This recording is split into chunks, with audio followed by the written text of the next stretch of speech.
What's up, guys? Happy Tuesday. Welcome back to another episode of Eat, Train, Prosper. Today, Bryan and myself are going to discuss our kind of what I'm calling endgames a little bit, which generally I'm referring to our large encompassing goals and aspirations with our time spent here in this space. So before we jump into these, Bryan, what's the latest with you? How is your diet going? That is a good question. My diet's actually going really, really well. So far I am 26 days into the diet as of April 19th when we're recording this. And just yesterday on day 25, I went into the 180s for the first time. And to me, that's almost mind blowing. Not just because of how quickly I did, but also like the calendar and where we are in the year.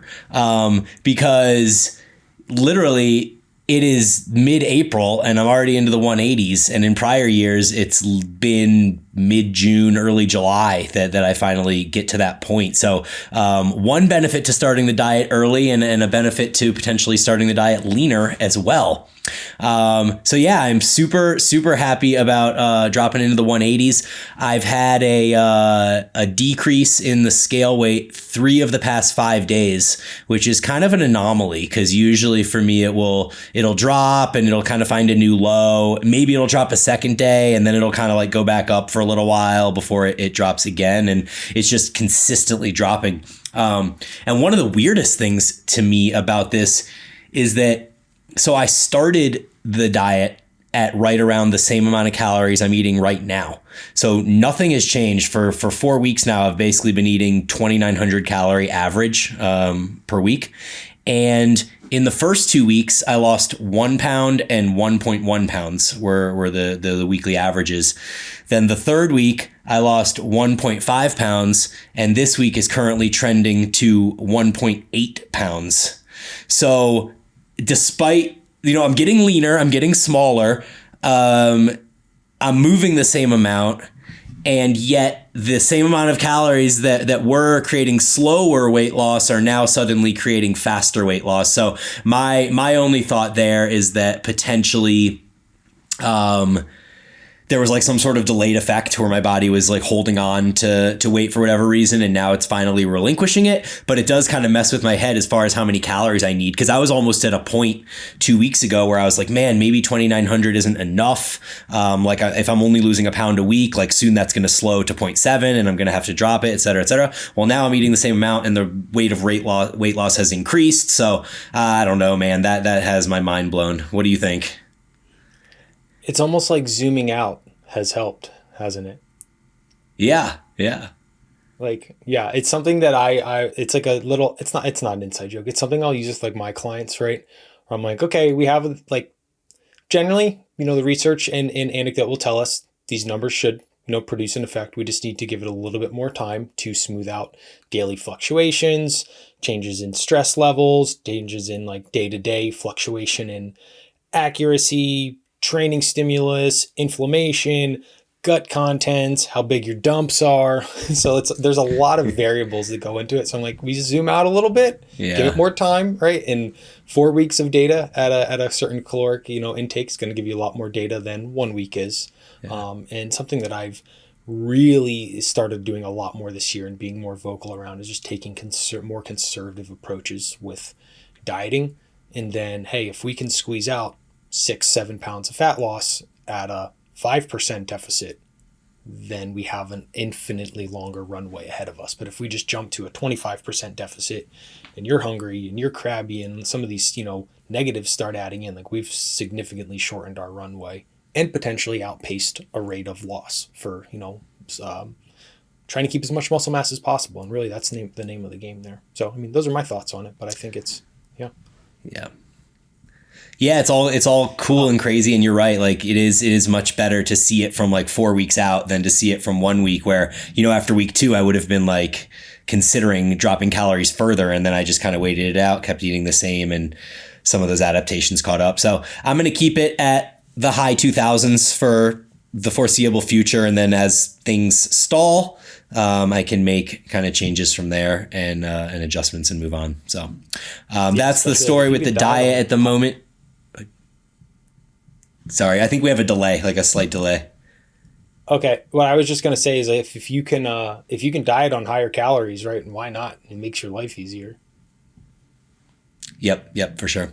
And then kind of just moving on to a tangential topic, I have my final session of systemic metabolic went down yesterday. So finally, 3 weeks later, actually 24 days to be exact, I have finished systemic metabolic, which is the portion of metabolic training where we're focusing more on overall work capacity for the body. So it's a lot of supersets or short rest periods between big compound movements of upper body, lower body. It is awful. It makes me breathe really hard, which is not my strength, and I didn't really enjoy it. So sayonara, bye-bye systemic metabolic. The new focus for the next 2 weeks will be local metabolic, which is essentially what that will do is make my individual muscle burn really badly to the point that like I probably am going to hate local metabolic as well. But at least it's different.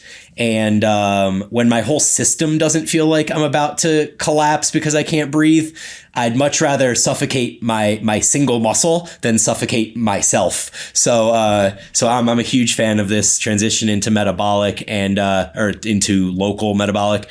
And then I'll be skiing tomorrow. I'm going to do a big ski day up at A Basin, try and get some quality spring skiing in.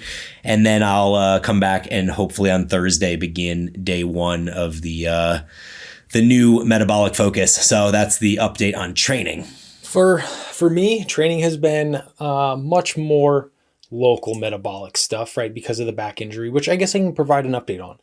I found finally like a really good body worker, and lo and behold, she was literally like a 7-minute drive down the road.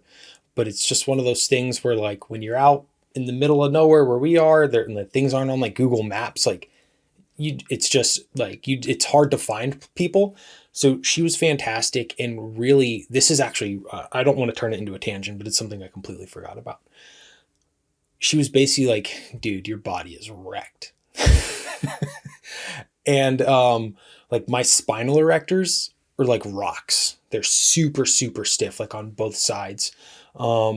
Like glutes, hamstrings. And what I thought was really really funny, and like we have talked about this, and it's there's if you're interested, right? I have a video on my YouTube channel, like, way back when I thought about, getting into YouTube more. And it's called the my theory of diminishing subjective well-being. And what I had been using, and kind of I guess still am, is I talked about this on the podcast, and you and I will talk about it. Compared to when I was doing like competitive CrossFit and stuff, my body feels so much better now than it did back then, that I think it's like, oh, I feel great. Things are great. But in reality, it's like they are perceptively better, but they were really, really bad then. So I still have like a great ways of, to improve just how my body feels, right? Muscles, that sort of thing.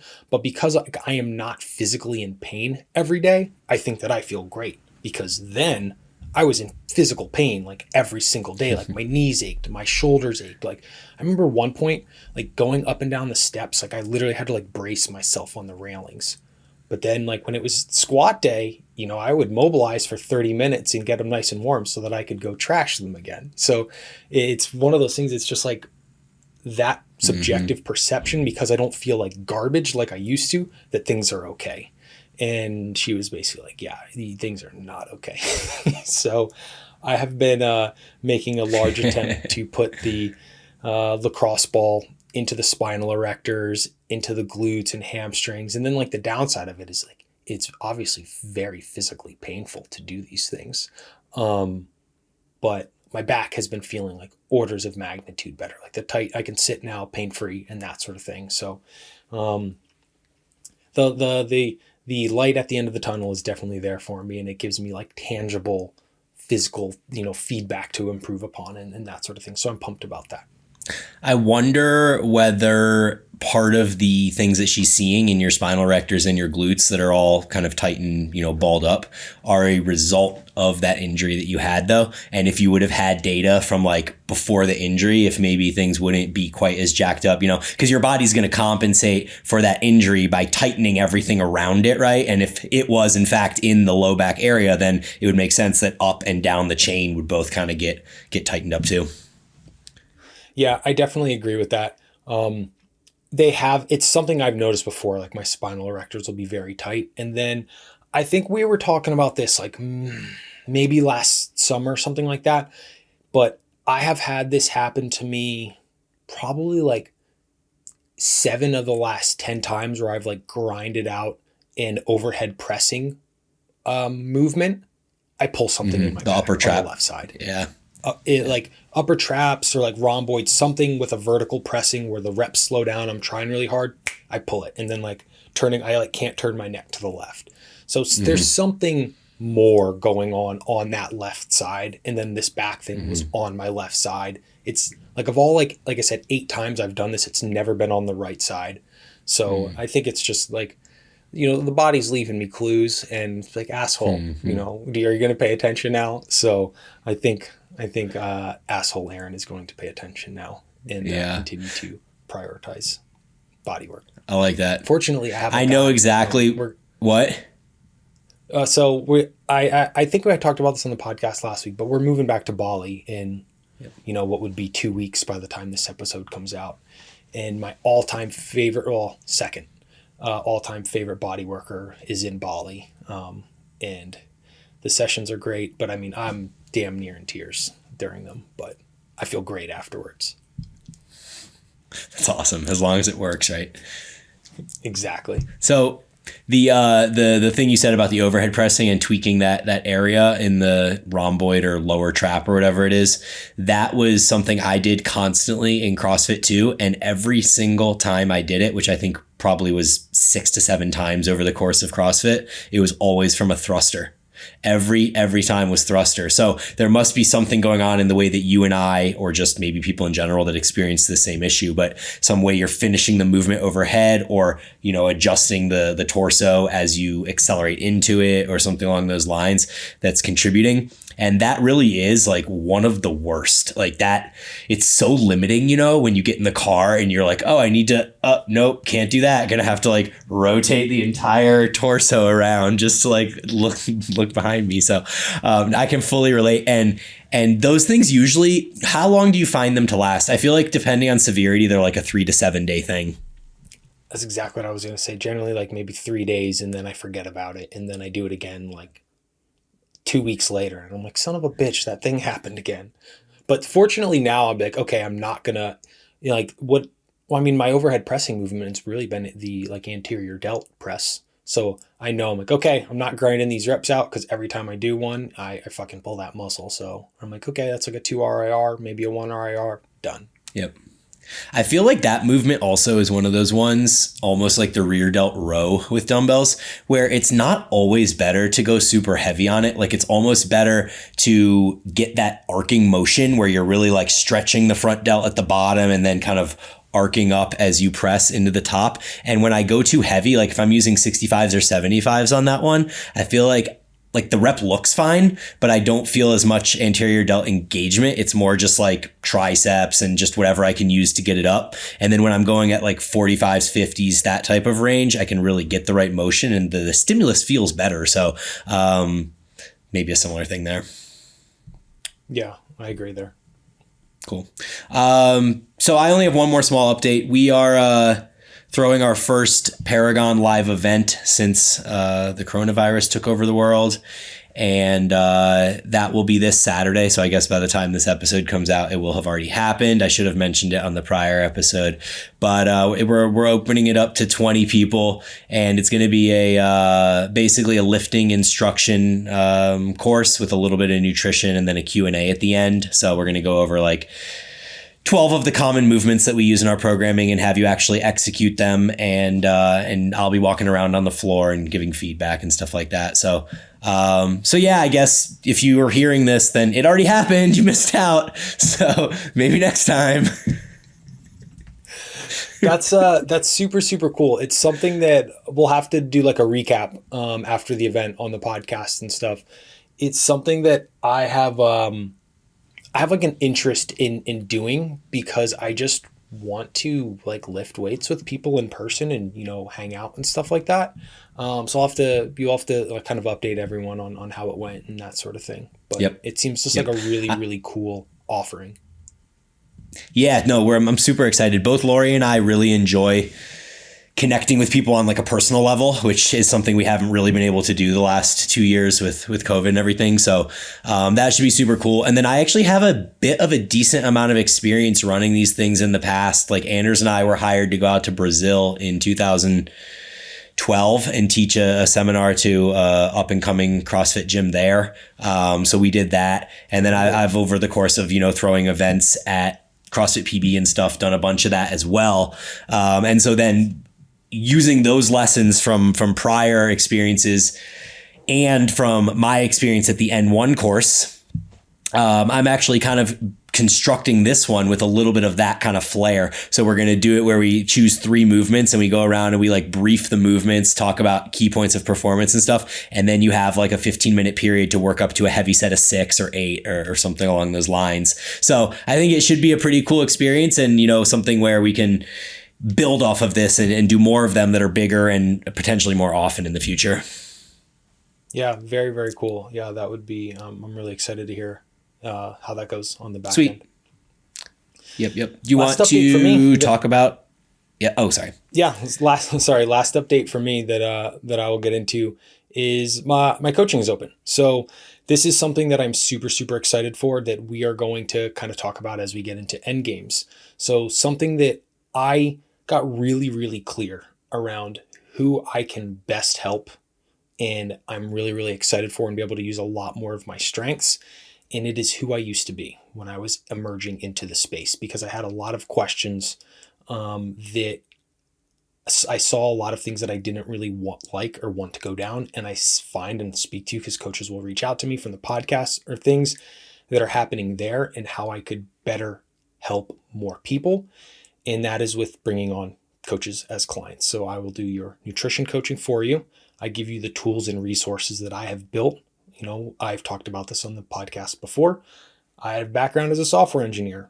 That turns into a really good useful skill when you need to build models and stuff like that for keeping a lot of objective metrics. So things that I use to run my business, I will give to you to help you run yours. And then just a lot of open Q&A, live coaching sessions to bring your questions for your own nutrition, big picture stuff, filling education gaps, and helping with client stuff. So if that sounds interesting to you, you can either reach out, DM me, or you can find more information on my website, and I have 4 spots available for that this month. And we'll talk a little bit more about that as we get into the Endgame stuff. Cool. Sounds great, man. So with this episode of the Endgames, I just thought it would be fun to talk about some of our big encompassing goals that we want to tackle with our time in the space.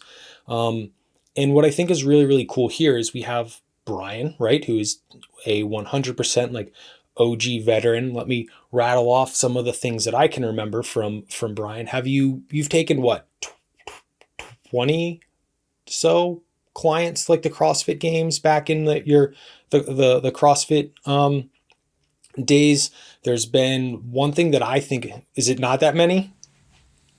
No, I've actually only taken 2 athletes to the games, but we are probably in triple digits to regionals. Okay, that was it. And I was one of those regionals athletes. So it was honestly the highlight of my time spent there. But really what I think is super, super cool about you, and we've talked about this briefly, is like, what I really think cool is like things that are like really big and more widely popular now. Like you were basically guinea pigging on us. I mean, like 8 years ago at this point, which is really, really cool to just see and remember being a part of it and being like questioning things and like, why are we doing this? And now just seeing what it's turned into, which I think is super, super cool. And then kind of with me, I feel like I'm really just hitting my stride now with being very, very confident and convicted in certain things. I'm beginning to speak out more about things that I feel very strongly about, around positioning in space, things that I really like, things that I think people should really be focused on fixing, because I just want to do good, right? I want to do good in a space, something that's giving me so much, right? I posted this thing on my story last week around, someone was like, well, I wanted to get into the fitness industry, but like he basically just downplayed it. Like, it's just all smoke and mirrors and bullshit. And like, I don't want that in my life. And I was like, well, that's one way you could look at it. But I mean, the fitness industry has given me, it's given me everything, right? In relationship with you, the gym, right, that you used to run completely gave me this massive purpose in my life. I met Jenny at that gym, right? It's given me Straker Nutrition Company. Like, it's given me everything that I care most about in my life, besides like, blood family has been from fitness, nutrition in that space. And I want to just make it a better place, fill some of the knowledge gaps, help people prolong their time there with some of the skills that I've been fortunate to develop, things that I've been fortunate to learn, which we will get into a little bit more. Yeah, I just want to state that your progression in the last couple of years has been really impressive to watch too. That seeing you kind of, as you say, hit your stride. I'm seeing a lot of the same things, and I know that your clients are probably experiencing that too. So that's super cool. Thank you. So, how I have my end game structured is into kind of like an immediate, right, an ongoing, and then like a long term kind of a end game for me. So, I'll start with the immediate. So, my immediate kind of big encompassing goals I have is to improve the quality of the coaching space, and how I've found to most practically do that right now is helping other coaches with their own physique and body composition goals while teaching them the education that I've been fortunate to accumulate, the tools that I have built and use, and just help them, right? Some things that like I'm definitely not one of those people like, this is mine, I built this, like you can't have it. I was, until enough people asked me for my check-in system, and I'm like, maybe yeah, okay, give me $30 for it. And like five people were like, okay, here you go. Right. And now I've sold over 1,200 of those, right, to coaches who absolutely love it. So my goal with this is, because I still enjoy building things. So my biggest one I just wrapped up was this completely overbuilt muscle gain model, right? That I now give to like my clients who are coaches to help them, better steer the bounds of their clients' gaining period so that they can not get over fat, as they're going through so to prevent the dreamer bulks and these sorts of things. I have a fat loss one again that I will use. I have, different tech stacks and things that I just know like the back of my hand, because I have this strange combination of skill sets that I will literally give to you. So I know when I was getting into the space, I had some like imposter syndrome around like, I don't have the physique that I want yet. Does that, and how am I going to help people when I haven't fully helped myself yet? There was some ego attachment type stuff. And I mean, like, fortunately for me, I got really, really lucky. I reached out to a coach who I heard talking about things that I didn't hear anyone else talking about. His name is Jason Theobald. And I just got really, really lucky that was like the first resource that I reached out to when I was like brand new in the space. And I firmly believe it completely changed the trajectory of my coaching career and how fast I've been able to move through things, because it just gave me rabbit holes to go down. So while he was just giving me nutrition coaching, like I sponged everything up, and then it gave me enough to go read some, research articles, right?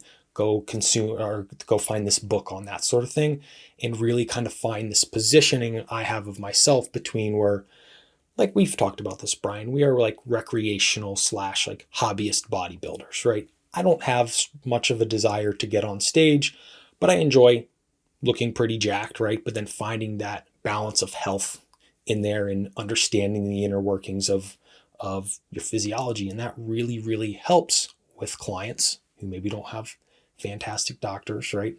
I have a story from that this week that has been honestly mind boggling.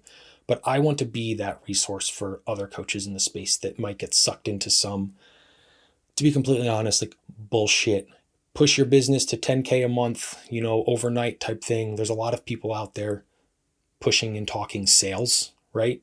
But I've been to those conferences and stuff. No one's talking fulfillment, right? And that's ultimately the most important thing, or all of your clients end up being 3 and outs.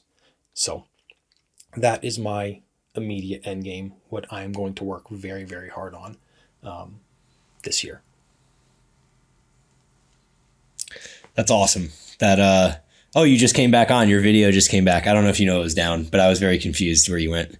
But anyway, that's awesome. I love all of that, and I love that you took the introductions to things that Jason Theobald would provide for you and kind of went down that rabbit hole and continued to learn as much. And then so this is kind of where your kind of not, I don't want to call it obsession, but your passion with the endocrine system and stuff like that, it kind of all started with this, right?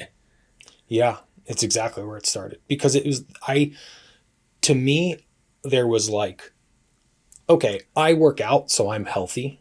And then there's like the amount of muscle and fat that I had. And to me, those were completely separate verticals that had zero integration.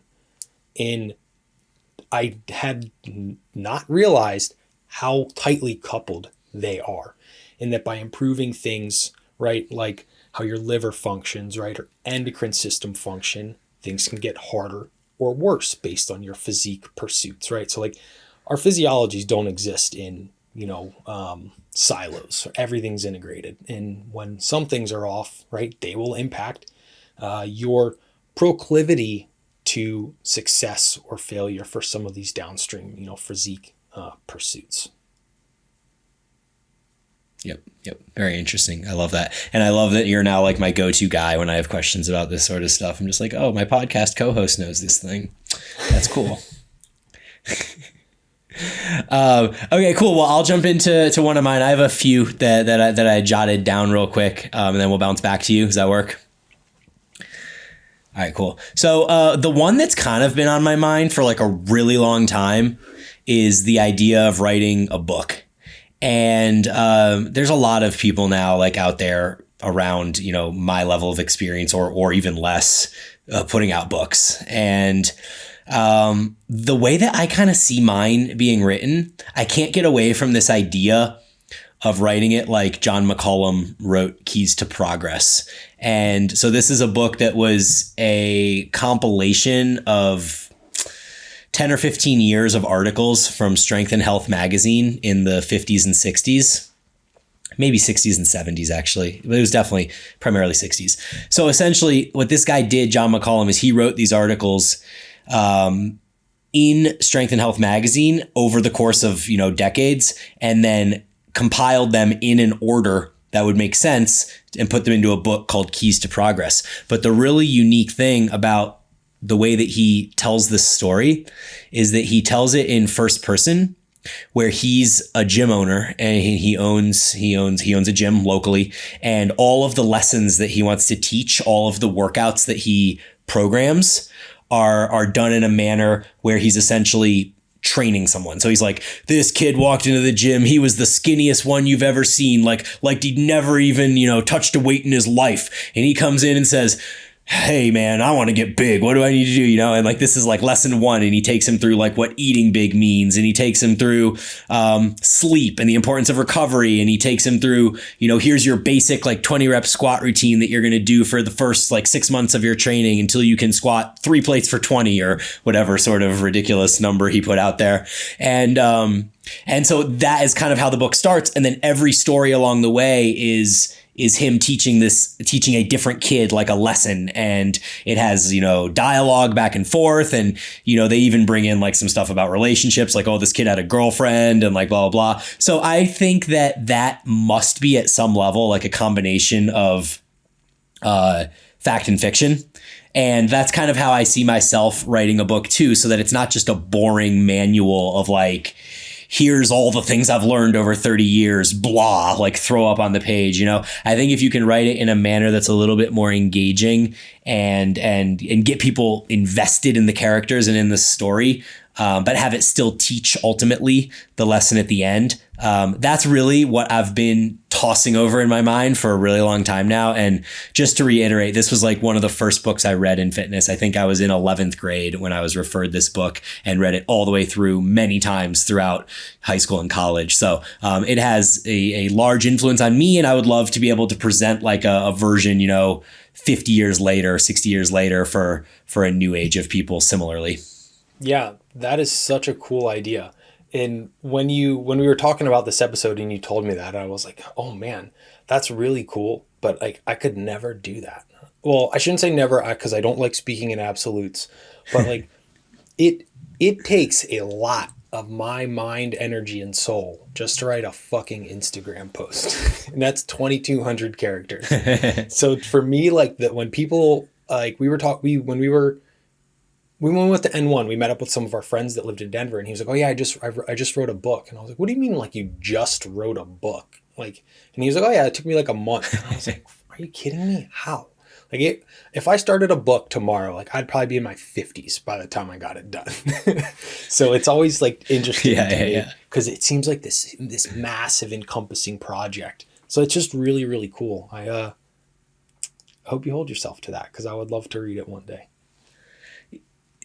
Yeah, thanks, dude. My big plan is that this is something that I'm going to do more in like a retired state. Like I'm not going to try and take on a project of this magnitude while also like running Paragon and Evolved and taking one-on-one clients and like doing all the things I'm currently doing. So in my like utopian world where I create this idealistic state, right, where I'm writing this book, it's literally like Kim and I country hopping to like beautiful destinations every couple weeks, and I'm just like sitting on the beach with my laptop like writing 4 hours a day and then just being on vacation the rest of the time, and the kids are like off in college or something like that, so who knows when this actually all plays out. By that point I'll have 50 years of experience. So yeah, that sounds really, really cool. And okay, and when you frame it as that, it seems less daunting, almost like it, because personally, like vacation, I need vacation in like chunks, you know. I can't sit at the beach and do nothing for 9 hours. I can do it for like 90 minutes and then I'm like, I need to go fucking do something, sort of thing. So I think when you frame it like that, I'm like, okay, I could see that. It's like it's enough of, tangible productivity for the sake of using your mind and then enjoying the rest of the days type stuff. Very cool. My second end game, which is ongoing, I feel confident that I've started this one, is to continue educating consumers, right? So you guys listening to the podcast, clients I work with, people that I just have, one-off Instagram conversations with, on the importance of being an advocate for your own health, right? Pushing people, not necessarily pushing, but suggesting, right? People to get blab work done 1 to 4 times per year. I like to say once a year just to check your oil, make sure nothing is, wildly out. And continue striving for optimality in chasing, health for your life, for longevity, and just to thrive, right? I find so many people are not thriving even though they want to be. And there's just like, I want to just strongly push people for that. Especially those of us in the Western civilization or society, I guess I should say, where the medical field just is dropping balls on stuff. I talked about this on the last episode, so if you didn't listen to the last one, right, you can kind of pop into that one, but there are definitely holes to fill, and as a human being, it's your responsibility to kind of look after your health. So I just want to continue encouraging people to do so. Yeah, I think this a good example of this is one of the comments you did make on the last episode, and I'll just relay it for everyone here. But you were talking about a client of yours that was on TRT and hadn't gotten blood work done for over a year, and you're like, dude, you're on TRT, all of these things, downstream effects, et cetera, et cetera. Got blood work done, turned out his hematocrit was super high. That's one of those things where if you don't sit there and advocate for your own health, that you don't realize that's the case, and maybe there's major deleterious effects down the line that result. Yeah. What about you? Do you want to get into your next one, or do you want me to get into my end game, my official? Yeah, sure. Yeah. Yeah, totally. I'll jump in and do another one real quick. So, I really feel that the idea of creating some sort of progression method or intensity technique or something that becomes widely popular and used would be so rad. And like, there's so many people that have done this that it's not even like that big of a deal to do. But like, there's so many out there that probably people don't even know about. Like, Scott Stevenson coined his as muscle rounds, and they're kind of just like a version of rest pause sets or whatever. Then Borg Fogerly created myo reps, which again are like kind of like rest pause sets or whatever. And then there's like the reverse drop set, which I clearly can't take credit for, but I did kind of bring it to the attention of a bunch of people that follow me, which is cool. But like over the course of time, as I continue to learn more and experience more, I'm also finding, much like how you said, you are able to use your voice more and you have an opinion on things more. I feel like in the earlier stages of our journeys, we're just like sponges. We're absorbing everything, but we're absorbing it at such a fast rate that it's difficult for us then to disseminate what's actually happening and apply it broadly. So and a perfect example of this is like ages ago, I bought into the idea of increasing the amount of work that you're doing week to week. I mean, the idea of progressive overload, like simply, you can add weight or you can add reps or, as Israel introduced, you can add sets, but like that inherently made sense to me that you add things like that. It is hence progressive overload. So for years, I just bought into that and it didn't think any further about it. Just from a big picture, it was like, we should make training harder week to week. Well, then, like you talk about, you become more educated and you actually have to become like a thinker. And now it's like we're looking at the way that you progress movements, that it's different between the way you might progress a compound lengthened movement like a squat or an RDL compared to the way you might progress a short overloaded movement like a leg extension or a spider curl. So, it's just so cool that as we zoom in from what started as a much further out position, that we're able to look at that nuance and then not be so intimidated by it that we can't even apply it. We just kind of like are like, oh, short and lengthened. Oh, whatever. That's too much for me right now. And you just kind of like get rid of it. Right. And then you come back to it and suddenly it makes sense and you can apply it. So that's all like a big roundabout way of saying that, like, I love the way I'm currently doing things, and I don't think it's Bryan's method, but the idea of taking the lengthened overload movements and progressing them one way and taking the short overload movements and progressing them a different way into like partials and doing things like that. That is somewhat unique to me. And I, like I said, I can't take credit for it, but I want to one day continue to hone the way in which I do things, to maybe at some point be able to come up with a model or a method of some sort that is more widely applied by the masses, which maybe is just like a selfish narcissistic thing for my own good. But I actually think it would be really cool, and it would actually be helpful to people to be able to have something universal that can be applied that makes sense. I love that. And you kind of alluded briefly, probably not on purpose, into what our next week's episode will be, which is like how to identify when you, or how to bridge the gap from being like an intermediate to an advanced. And some of the words you just said were some of the notes that I put down. So I'm super excited about that episode. But I think it's as you pour more of your like heart and soul into something, there's only so much like physical effort you can provide because of things like recovery capacity and obviously what we know about hypertrophy and things. And it becomes an inflection point where it requires you to like think at a higher level and a better understanding things, so then where you can teach things. So I mean, I think it's super super cool. And I'm just excited to like hang on to your coattails as you continue to learn more, and then like let your knowledge rain down on me so I can learn more. And I'll just do the same with all your nutrition and endocrine system knowledge. Exactly. And that's literally what we talked about when we started the podcast. I'm like, so much about training, and like, I know a lot about nutrition. This would be fantastic. So. Yep. Cool. Well, let's go into your end game. Okay. This is my ultimate end game. So aside from like your hardcore like bodybuilding gyms and stuff, right? If you go in 99% of gyms across the United States and probably in many other places as well, you are going to find probably 85% of the people in there are going there consistently, right? Month after month, year after year, not really making any progress.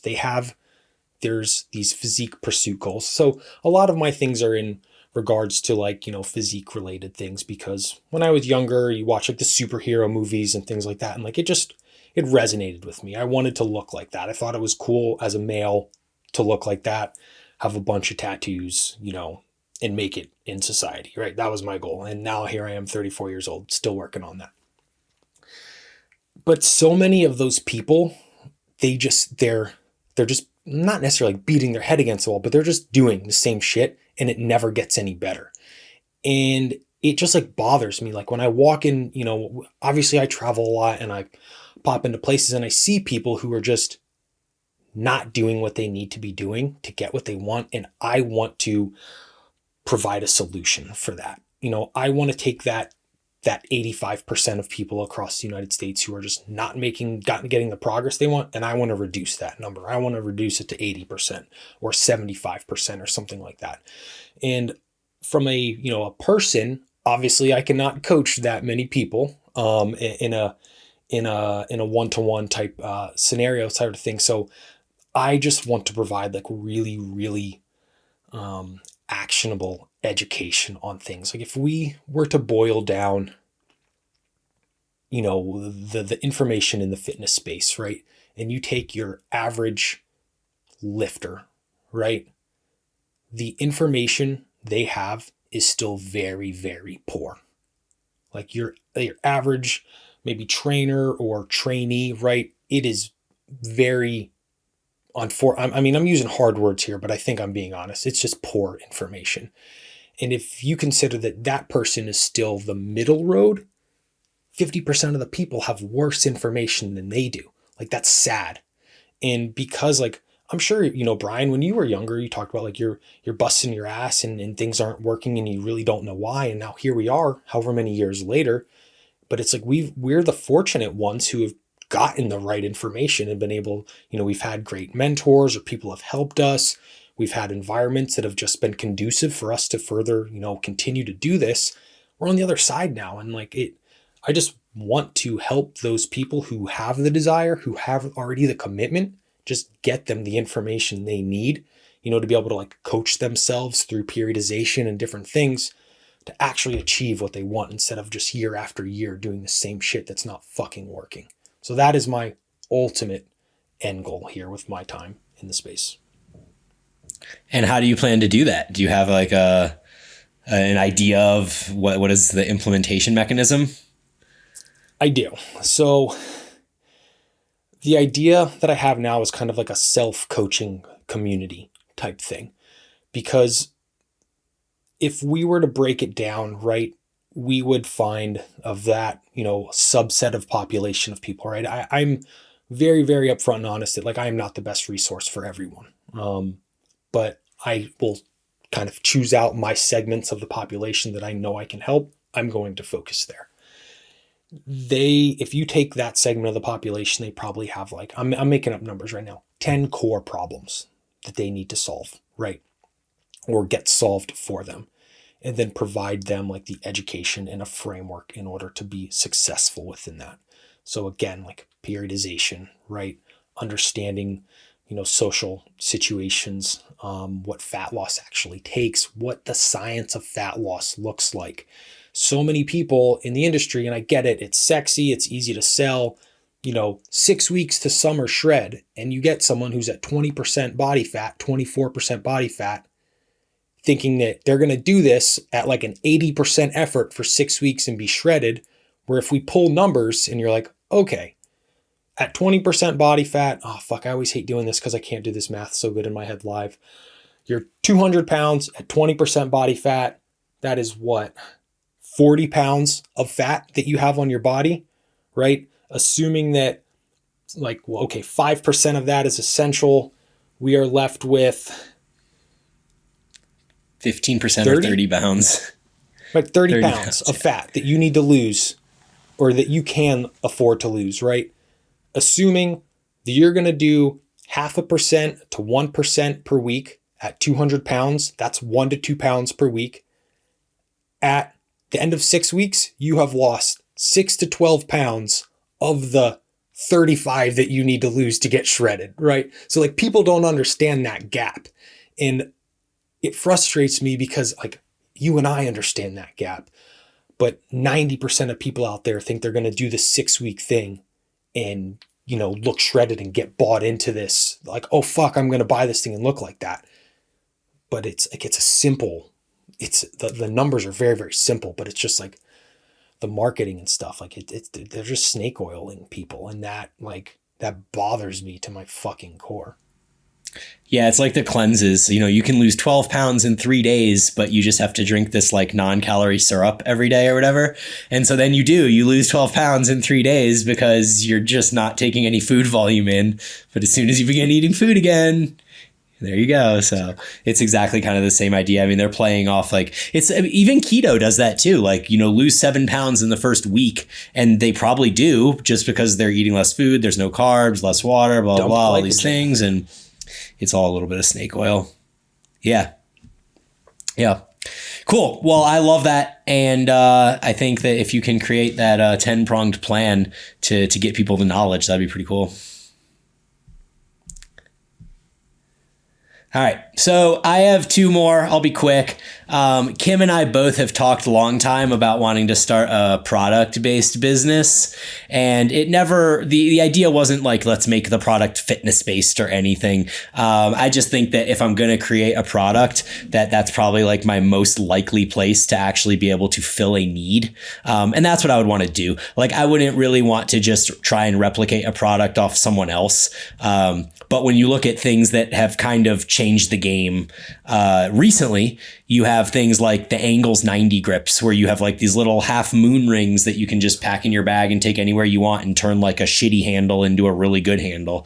And then you have things like heel wedges, which literally until 2 or 3 years ago, the heel wedge was this like thing that one company made and maybe two. Like, I would go on Amazon and it'd be like heel wedge and it'd have like two results, and then there would be things that were unrelated. Now you type in heel squat wedge into Amazon and there's like 20 pages of squat wedges. So I think foreseeing something like that can be useful for the masses is something I'm always kind of like half looking out for. Yeah, I don't really know what else to say beyond that. Like, I don't have any great ideas on a product at the moment. At one point, I thought that maybe my product would be kid based because I had young kids and I was constantly like being like, oh, I wish they had this or I wish they had that. But then every time I wished that they had something, it was already out there. Someone already created it. And I like I said, I don't really want to just copy another product and try and improve upon it. I'd rather create my own product to fill a need. So I'm going to keep my mind on that one, and potentially one day, maybe down the road, I'll create something that is useful for people. And then the very final one is this idea has kind of faded from my brain more in recent years, but for many, many years, I had this vision of going back to school and getting my master's and or PhD in exercise-based field. The idea of doing research has always appealed to me because I have all these burning questions in my brain, and I would love to actually be able to explore them myself instead of having to theorize about when are scientists going to do this because this would be fucking awesome, or maybe not understanding the limitations of why they can't do that fully. But at the grand scheme of things, like when you think about the 4+ years that would be required for me to go back and go all the way through PhD where I can do research and stuff like that, it seems a little unreasonable at this point of my life. And I would call it a long shot, but potentially something that, is still kind of existing there in the back of my brain. That one I really, really like the idea of. It's something that I had thought about a bit as well. Ultimately, what ended up steering me away from it, one, at the time, I was still paying my student loans from my software degree. it really depends on, I think, what you want to do. So I think the space is moving so fast that I'd be afraid that a lot of the thing, I mean, obviously, yes and no. Biochemistry, that's a hard science, right? Those things, still apply. But if I were just, I've been kind of burned by that in my previous life. Like, for those listeners, who aren't aware, I went to school for like software.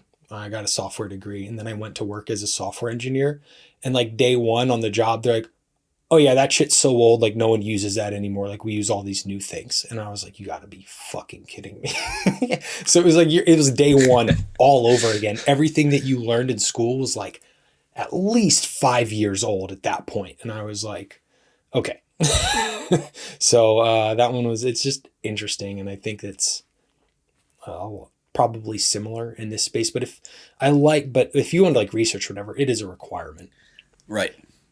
That's really like the thing. Like if I were to do it, it would be for the sole purpose of being able to do research. Because like if you look at what Cass does, like Cass only has a bachelor's degree, but he's as smart as a PhD because he, as he says, he spent over 200 grand over a couple of years, basically learning from like the top experts in the field on the topics that are actually relevant for him.